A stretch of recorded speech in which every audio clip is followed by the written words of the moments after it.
2011 അധികാരം ലഭിച്ച ഉടനെ ഇന്ത്യൻ ഇൻസ്റ്റിറ്റ്യൂട്ട് ഓഫ് മാനേജ്മെൻറ്റിൽ ഇവിടെ മന്ത്രിമാർക്കെല്ലാം ഒരു ദിവസത്തെ ഒരു ക്രാഷ് കോഴ്സ് എന്ന് പറഞ്ഞ പോലെ ഉണ്ടായിരുന്നു. മുഖ്യമന്ത്രിയും മന്ത്രിമാരും എല്ലാവരും. അന്ന് അതിനകത്തെ ഒരു മാനേജ്മെൻറ്റ് വിദഗ്ധൻ അവതരിപ്പിച്ച ഒരു പേപ്പർ തന്നെ ഇതായിരുന്നു.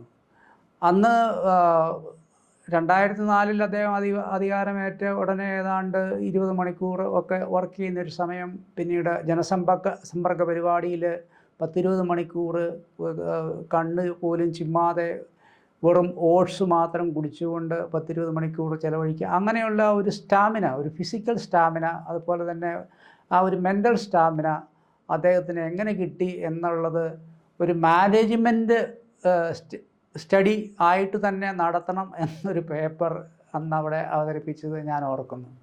എന്തായാലും ഈ പറഞ്ഞത് യഥാർത്ഥത്തിൽ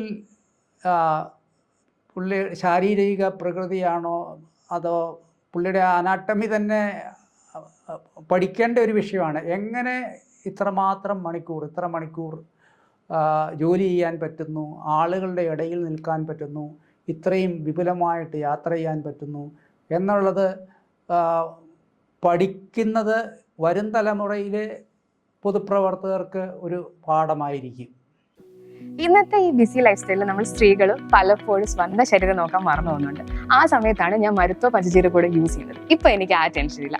വെറും 3 ബോട്ടിൽ യൂസ് ചെയ്തപ്പോൾ തന്നെ എനിക്ക് നല്ല വിസിബിൾ ചേഞ്ചസ് വരാൻ തുടങ്ങിയിട്ടുണ്ട്. പിന്നെ ഇത് നാച്ചുറൽ പ്രൊഡക്ട്സ് കൊണ്ടല്ലേ ഉണ്ടാക്കുന്നത്, അതുകൊണ്ട് സൈഡ് എഫക്റ്റ് ഉണ്ടാകുന്ന പേടിയും വേണ്ട. നല്ല എനർജി ഉണ്ട്, അതുപോലെ ഇമ്മ്യൂണിറ്റി കൂടി, പിന്നെ നല്ല ഷേപ്പ് കിട്ടി. ശരിക്കും ഇത് അടിപൊളി പ്രൊഡക്റ്റ് ആണ് കേട്ടോ. വസ്ത്രധാരണത്തെക്കുറിച്ച് സാറിനെക്കുറിച്ചുള്ള കഥ അറിയാമല്ലോ. അദ്ദേഹം ഷർട്ടൊക്കെ കീറിയാണ് നടക്കുന്നത് എന്നൊക്കെയുള്ള കഥകൾ സമൂഹത്തിലുണ്ട്. പക്ഷേ യഥാർത്ഥത്തിൽ അദ്ദേഹം അങ്ങനെ ചെയ്യത്തില്ല. അങ്ങനെ ഈ ഷർട്ടൊക്കെ കീറുന്നതിൻ്റെ ഒരു പ്രധാന കാരണം, അന്ന് ഈ 2-3 ഷർട്ടൊക്കെ ഉള്ളൂ ഇവർക്ക്. കാരണം ഇവരൊന്നും അങ്ങനെ വലിയ സാമ്പത്തികമുള്ള വീട്ടിലേ അല്ലല്ലോ.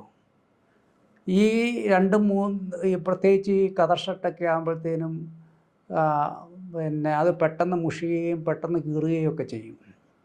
അതുപോലെ തന്നെ മറ്റ് കൂട്ടുകാരുടെ ഒക്കെ ഈ ഷർട്ടും ഒക്കെ കടമെടുത്തൊക്കെയാണ് ഇവർ യാത്ര ചെയ്തുകൊണ്ട് ഇരിക്കുകയൊക്കെ ചെയ്തത്.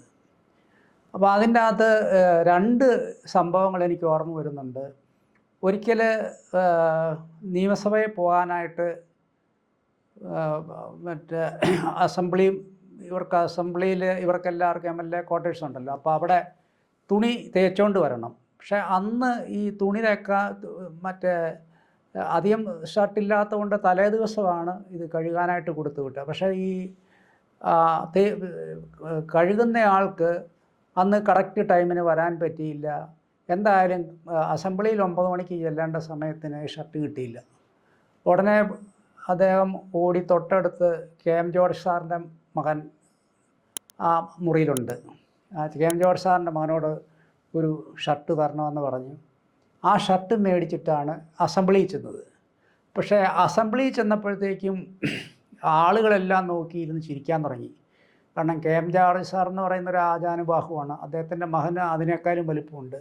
അപ്പോൾ ഈ ഇട്ടിരിക്കുന്ന ഷർട്ടെന്ന് പറഞ്ഞു കഴിഞ്ഞാൽ താഴെ മുട്ടിനടിയിൽ വരെ നീണ്ടു നിൽക്കുന്ന ഒരു ഷർട്ടാണ്. അപ്പം അതൊക്കെ മറച്ചു വെച്ച് പുള്ളി അസംബ്ലിയിൽ കയറാൻ ശ്രമിച്ചെങ്കിലും അത് ഫലവത്തായില്ല. എല്ലാവരും അത് കാണുകയും അവിടെ ആൾക്കാർ ചിരിക്കുകയും ഒക്കെ ചെയ്തുകൊണ്ട് പുള്ളി അധിക സമയം അസംബ്ലിയിൽ ഇരിക്കാതെ അവിടെ നിന്ന് മുങ്ങുമായത്.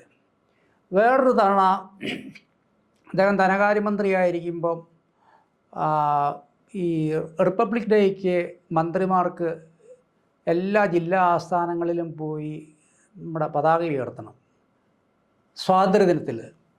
അപ്പം ഉമ്മൻചാണ്ടി സാറിനന്ന് പത്തനംതിട്ടയാണ്. അന്നേരം അദ്ദേഹം പുതുപ്പള്ളിയിൽ നിന്ന് വേണം അങ്ങോട്ട് പോകാൻ. പുതുപ്പള്ളിയിൽ നിന്ന് ഷർട്ടുമൊക്കെ എല്ലാം ഈ ആൾക്കൂട്ടത്തിനിടയിലായതുകൊണ്ട് എല്ലാം ലാസ്റ്റ് മിനിറ്റിലാണ്. അങ്ങനെ ഈ ലാസ്റ്റ് മിനിറ്റ് ആയതുകൊണ്ട് പുള്ളി കിട്ടിയ ഷർട്ടും എടുത്തിട്ട് അങ്ങ് ഇറങ്ങി. അന്നേരമാണ് ആരാണ്ട് പറയുന്നത് അത് മുഴുവൻ ഈ കരിമ്പനടിച്ച് കറുത്തിരിക്കുകയാണ്, ഒരു ഗവൺമെൻറ്റിൻ്റെ വലിയൊരു പരിപാടിക്ക് പോകുന്നതല്ലേ, ഈ ഷർട്ട് ഇട്ടുകൊണ്ട് പോകുന്ന മോശമല്ലേ എന്ന് ചോദിക്കുന്നത്. എന്തായാലും തിരിച്ചു കയറിയിട്ട് കാര്യമില്ല, വേറെ ഷർട്ട് അവിടെ ഇല്ല. പുള്ളിയെ അവിടെ ഇങ്ങനെ ചുറ്റും നോക്കുമ്പം പുള്ളിയുടെ തന്നെ ഏതാണ്ട് വലിപ്പമൊക്കെയുള്ള ഒരു കോൺഗ്രസ്സുകാരൻ അവിടെ നിൽപ്പുണ്ട്. അവനെ വിളിച്ച് കയറ്റി അവർ പോവുകയാണ്. അപ്പോൾ ആ കോൺഗ്രസ്സുകാരന് പിടികിട്ടില്ല എന്തിനാണ് ഇങ്ങനെ സ്വാതന്ത്ര്യദിനത്തിൽ അവനെയും പിടിച്ചുകൊണ്ട് ഈ പത്തനംതിട്ടയ്ക്ക് പോകുന്നതെന്ന്. പക്ഷേ ആ പത്തനംതിട്ട അടുക്കാറായപ്പോൾ പുള്ളി പറഞ്ഞു, ഇടാ നിൻ്റെ ഷർട്ടൊന്ന് ഊരിത്താ, എൻ്റേതെല്ലാം കരിമ്പനൊക്കെ അടിച്ചിരിക്കുകയാണെന്നും പറഞ്ഞ് ആ കാറിലിരുന്നു കൊണ്ട് ആ ഷർട്ട് ഊരി മേടിച്ച് അതിട്ടുകൊണ്ട് പോയാണ് ആ സ്വാതന്ത്ര്യദിനത്തിൽ അദ്ദേഹം പിന്നെ പതാക ഉയർത്തിയത്. അപ്പോൾ അവരെ സംബന്ധിച്ചിടത്തോളം ഈ ഡ്രസ്സ് എന്നൊക്കെ പറയുന്നത്, ഒന്നാമത് ആ കാലത്ത് ഡ്രസ്സില്ല, പിന്നെ അടിസ്ഥാനപരമായിട്ട് പുള്ളിയുടെ ഒരു സ്വഭാവവും അങ്ങനെയാണ്. കഴിഞ്ഞ ദിവസം അദ്ദേഹത്തിൻ്റെ ഭാര്യ മറിയാമ്മ ഉമ്മൻ ഒരു ചാനലിൽ പറയുന്നത് കേട്ടു, ഉമ്മൻചാണ്ടി സാറ് ഷേവ് ചെയ്യുന്നത് വെറുതെ വെള്ളം മാത്രം തേച്ചാണ്. മോൾ അച്ചു അവിടെ വിദേശത്താണ്, അപ്പോൾ അവർ വില കൂടിയ ഈ ഷേവിങ് ക്രീമും ഒക്കെ അവിടെ വീട്ടിൽ കൊണ്ടുവന്ന് വെച്ചിട്ടുണ്ട്, പക്ഷേ പുള്ളി അത് ഒരിക്കലും ഉപയോഗിക്കത്തില്ല. അപ്പം വെറുതെ വെള്ളം ഒഴിച്ച് ഇങ്ങനെ ഷേവ് ചെയ്യുന്നത് കൊണ്ടാണ് പലപ്പോഴും ഇങ്ങനെ ഞാൻ തന്നെ കണ്ടിട്ടുണ്ട്. ഈ രാമേശ്വരത്തെ ഇതുപോലെ ഒരുപാട് ഷേവ് ചെയ്യാത്ത ഭാഗങ്ങളൊക്കെ എപ്പോഴും അല്ലെങ്കിൽ പൂർണ്ണമായിട്ട് ക്ലീൻ ചെയ്യാതെയൊക്കെയാണ് ഈ ഷേവിങ് നടക്കുന്നത്. അതുപോലെ തന്നെ കുളിക്കുമ്പം അദ്ദേഹം കപ്പിൽ ഒരു ബക്കറ്റിനകത്ത് വെള്ളം പിടിച്ചിട്ട് ഒരു 5-8 കപ്പിനകത്തൊക്കെയാണ് കുളിക്കുന്നത്. അപ്പം വീട്ടിൽ പൈപ്പുണ്ട്, അല്ലെ ബോർവെല്ലുണ്ട്, അപ്പം നിറയെ വെള്ളം ഉപയോഗിച്ച് കുളിക്കരുതോ എന്ന് ഒരിക്കൽ ചോദിച്ചപ്പം അദ്ദേഹം പറഞ്ഞ മറുപടി, ഈ വെള്ളം നമ്മളെക്കാളും ആവശ്യമുള്ള ഒരുപാട് പേരുണ്ട്. ഇപ്പം ഞാനിപ്പം ഇത് 5-6 ബക്കറ്റിലെടുത്ത് കമത്തി കഴിഞ്ഞാൽ ആ വെള്ളം കിട്ടാതെ പോകുന്ന ഒരുപാട് പേര് നമ്മുടെ ചുറ്റും താമസിക്കുന്നുണ്ട്. അപ്പം അങ്ങനെ അത് നമ്മുടെ ഓർമ്മയിൽ വേണം. അപ്പോൾ ഓരോ പ്രവൃത്തിയുടെയും പിന്നിൽ അദ്ദേഹത്തിന് അങ്ങനെ ഒരു തോട്ട് പ്രോസസ്സ് ഉണ്ട്, അങ്ങനെ ജനങ്ങളെക്കുറിച്ചുള്ള ഒരു ആശങ്കയുണ്ട്. അതാണ് അദ്ദേഹത്തിൻ്റെ ഒരു പ്രധാന മുഖമുദ്ര.